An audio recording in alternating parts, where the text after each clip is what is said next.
dari kelompok 2 akan mempresentasikan materi mengenai tinjauan terhadap ilmu keperilakuan dalam perspektif akuntansi dan konsep keperilakuan dari psikologi dan psikologi sosial.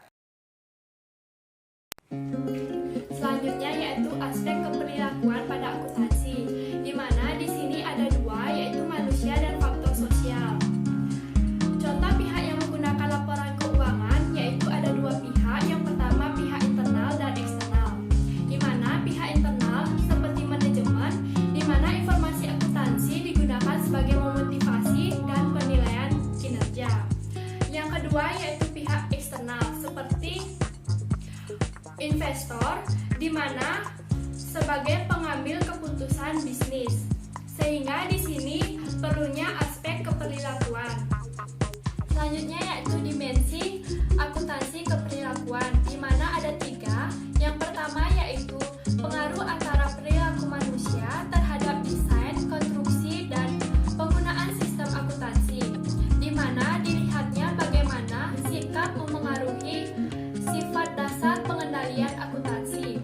Yang kedua yaitu pengaruh sistem akuntansi terhadap perilaku manusia, di mana sistem akuntansi memengaruhi motivasi serta pengambilan keputusan. Yang ketiga yaitu metode untuk prediksi mengubah perilaku manusia, di mana sistem akuntansi memengaruhi perilaku manusia. Materi selanjutnya yaitu mengenai lingkup dan sasaran hasil ilmu keperilakuan. Ilmu keperilakuan mempunyai kaitan dengan penjelasan dan prediksi keperilakuan manusia. Ilmu keperilakuan merupakan bagian dari ilmu sosial manusia. Ilmu sosial meliputi disiplin, ilmu antropologi, sosiologi, ekonomi, sejarah, politik, dan psikologi. Ilmuwan keperilakuan terlibat dalam riset terhadap aspek-aspek teori motivasi, kepuasan sosial maupun bentuk sikap. Istilah ilmu keperilakuan adalah penemuan yang relatif baru. Ilmu keperilakuan mencakup pihak riset manapun yang mempelajari baik melalui metode observasi maupun eksperimentasi. Yang selanjutnya yaitu mengenai perspektif berdasarkan perilaku manusia, dibagi menjadi tiga, yaitu psikologi, sosiologi, dan psikologi sosial. Psikologi merupakan ilmu pengetahuan yang berusaha untuk mengukur, menjelaskan, dan terkadang untuk mengubah perilaku manusia. Para psikologi memperhatikan studi dan upaya memahami perilaku individual. Mereka yang telah mengembangkan dan terus menambah pengetahuan tentang perilaku organisasional, teoretikus pembelajaran, teoretikus kepribadian, psikologis konseling, psikologis industri, dan organisasi.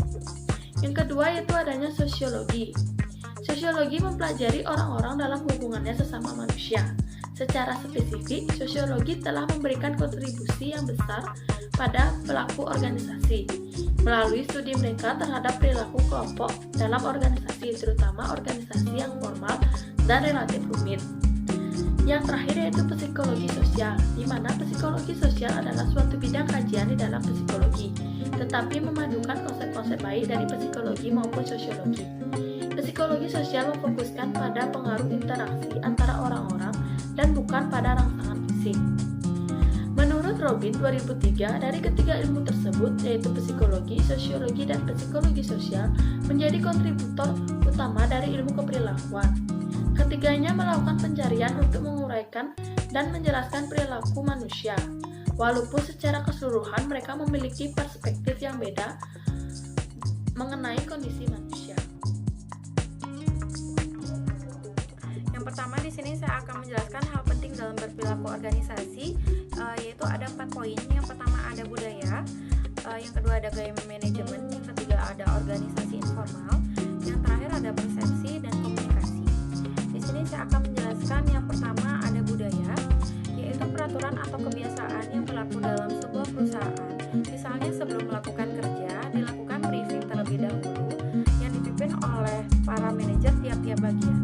Yang kedua ada gaya manajemen, yaitu sikap-sikap yang dimiliki oleh para manajer dalam bersikap dan akan menjadi acuan oleh bawahannya dalam bersikap. Misalnya sebelum mengambil suatu keputusan, seseorang manajer terlebih dahulu meminta saran anggota timnya atau bawahannya. Yang ketiga ada organisasi informal, yaitu adanya hubungan antara bagian secara informal, misalnya suatu komunikasi antar staf dengan atasan tanpa memperdulikan jabatan kedua, saya akan menjelaskan materi tentang sikap. Sikap adalah hal yang mempelajari mengenai seluruh tendensi tindakan, baik yang menguntungkan maupun yang kurang menguntungkan, tujuan manusia, objek, gagasan, atau situasi. Sikap bukanlah perilaku, namun sikap menghadirkan kesigapan untuk tindakan yang mengarah ke perilaku. Sikap tidak sama dengan nilai, tetapi keduanya saling berhubungan. Dalam organisasi, sikap sangat penting karena mempengaruhi perilaku kerja. Sikap disusun oleh komponen.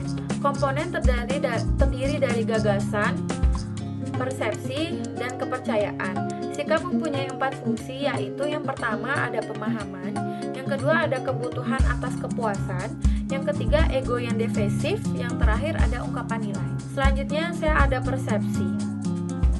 Persepsi adalah bagaimana orang-orang melihat atau menginterpretasikan peristiwa, objek, serta manusia.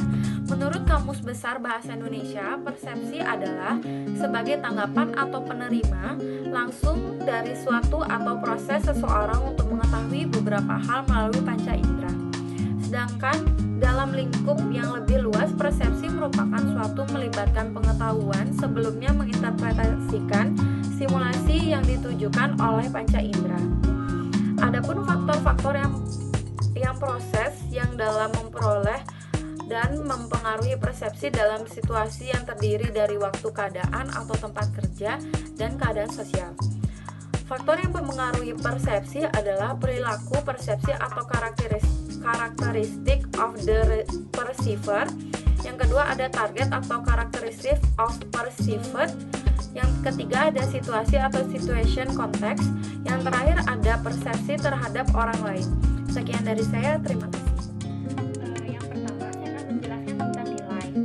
Nilai secara mendasar dinyatakan sebagai suatu modus perilaku atau keadaan akhir dari ekstensi yang khas dan lebih disukai secara pribadi atau sosial dibandingkan dengan suatu modus perilaku atau keadaan akhir yang berlawanan.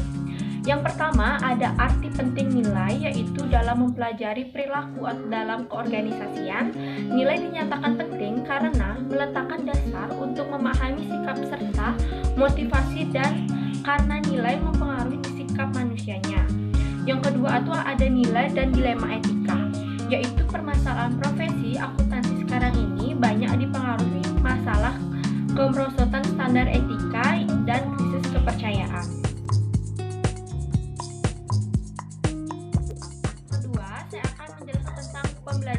Pembelajaran adalah proses di mana perilaku baru diperlukan. Pembelajaran terjadi sebagai hasil dari motivasi, pengalaman, dan pengulangan dalam merespon situasi. Dalam pembelajaran ada 3, yaitu pengkondisian keadaan klasik, yang kedua pengkondisian operan, yang ketiga pembelajaran sosial. Untuk kepribadian dalam organisasi adalah pemprediksian perilaku. Pengujian terhadap perilaku ditentukan oleh banyaknya aktivitas dalam tekanan pekerjaan. Siapa yang akan menanggapi kritikan dengan baik, siapa yang menjadi seseorang pimpinan potensial, semuanya itu merupakan bentuk-bentuk pemahaman atau kepribadian. Untuk kepribadian tampaknya merupakan hasil dari kedua pengaruh tersebut. Selain itu, dewasa ini dikenal faktor ketiga, yaitu faktor situasi. Dan dalam faktor situasi itu ada 3. Yang pertama keturunan, yang kedua lingkungan, yang ketiga situasi.